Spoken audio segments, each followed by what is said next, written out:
Assalamualaikum warahmatullahi wabarakatuh. Perkenalkan, nama saya Wina Octavia.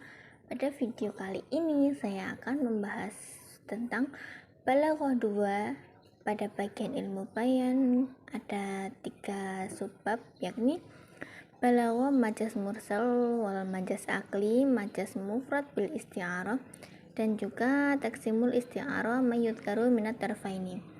Nah, mata kuliah Balaghah ini diampu oleh ustazah kita Siti Sulaiha MPD.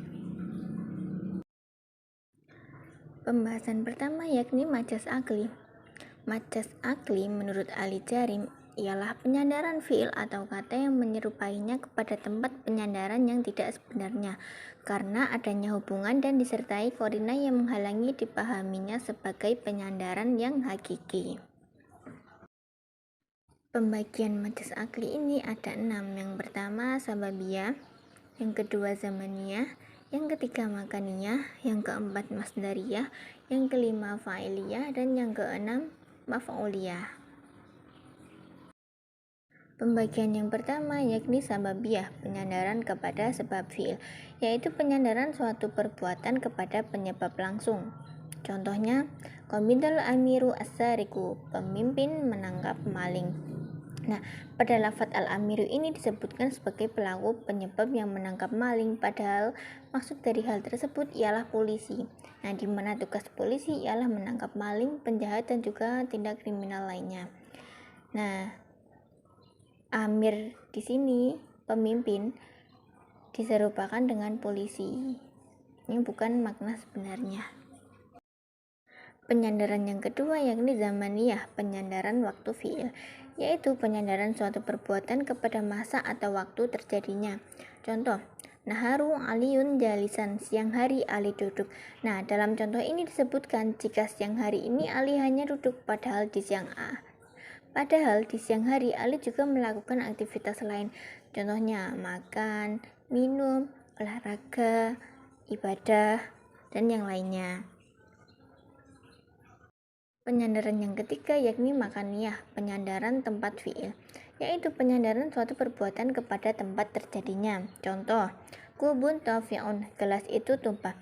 Nah, dalam contoh ini disebutkan jika gelasnya yang tumpah, padahal yang tumpah ialah air dalam gelas tersebut.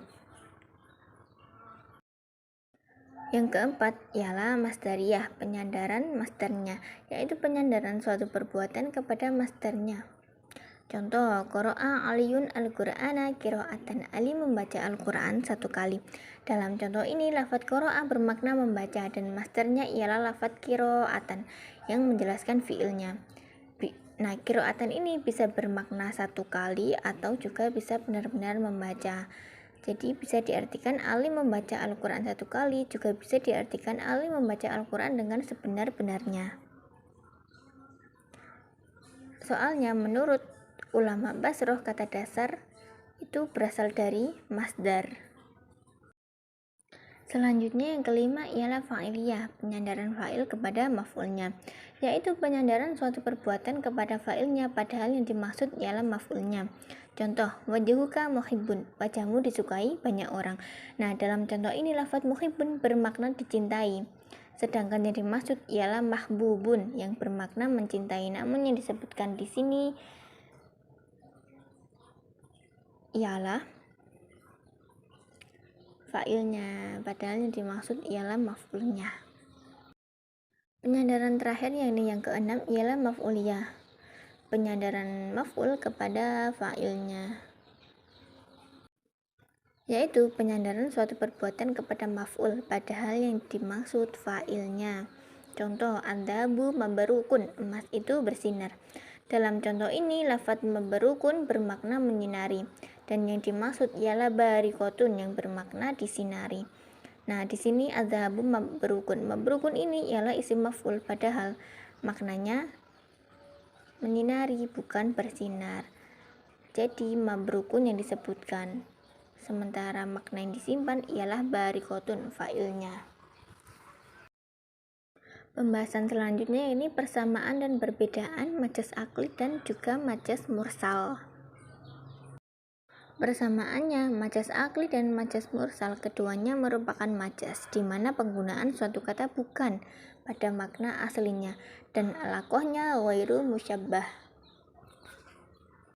Perbedaannya, dalam majas akli menitik beratkan pada penyandaran fiil atau suatu perbuatan kepada bukan pelaku yang sebenarnya.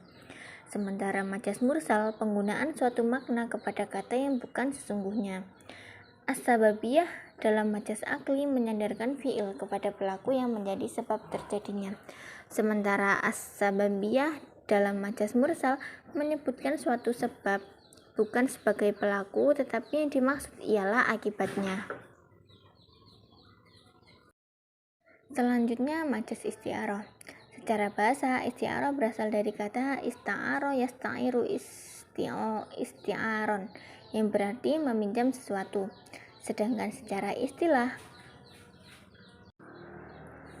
ialah lafadz tidak sesuai dengan penggunaan asalnya karena adanya alaqah musyabbah atau hubungan keserupaan antara makna yang dinukil dengan makna yang digunakan di dalamnya, disertai adanya indikator yang menghalangi dari penggunaan makna asalnya tersebut.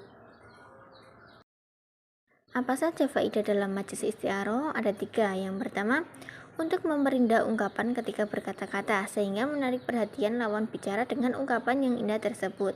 Yang kedua, memancing lawan bicara untuk berpikir terkait makna dari ungkapan tersebut.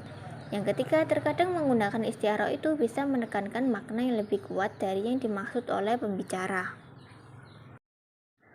Selanjutnya, rukun isti'arah ada 3. Yang pertama, musta'ar minhu, yaitu kata yang dipinjam darinya.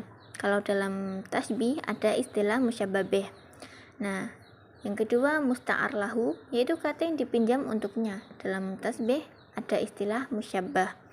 Yang ketiga musta'ar, yaitu sifat yang dipinjamkan. Dalam tasbih ada istilah wajhu syibahnya. Pembagian isti'arah dari segi qarinahnya ada 2. Yang pertama isti'arah musharrahah dan yang kedua isti'arah makniyah. Isti'arah musharrahah yakni mengucapkan kalam yang penyebutannya hanya menyebutkan musta'ar minhu atau musyabbah bihnya saja. Contoh, ra'aitul asada fil baiti, saya melihat singa di rumah. Nah, dalam contoh di atas, seorang laki-laki yang berani diserupakan dengan singa karena sama-sama memiliki sifat yang berani dan tegas. Sebab tidak mungkin kita melihat singa ada di rumah. Selanjutnya isti'arah makniyah, yaitu kalimat yang musyabbah bihnya dibuang lalu disiratkan dengan sesuatu dari salah satu sifatnya, hanya menyebutkan musta'ar lahunnya saja. Contoh, zakzafa mahirun fil fasuli, mahir mengoceh di kelas. Pada contoh di atas, mengoceh diserupakan dengan burung karena keduanya sama-sama memiliki sifat yang banyak bicara. Terima kasih. Mungkin itu yang dapat saya sampaikan pada bagian bab ini. Syukron kasiron ala husni ihtimamikum. Wassalamualaikum warahmatullahi wabarakatuh.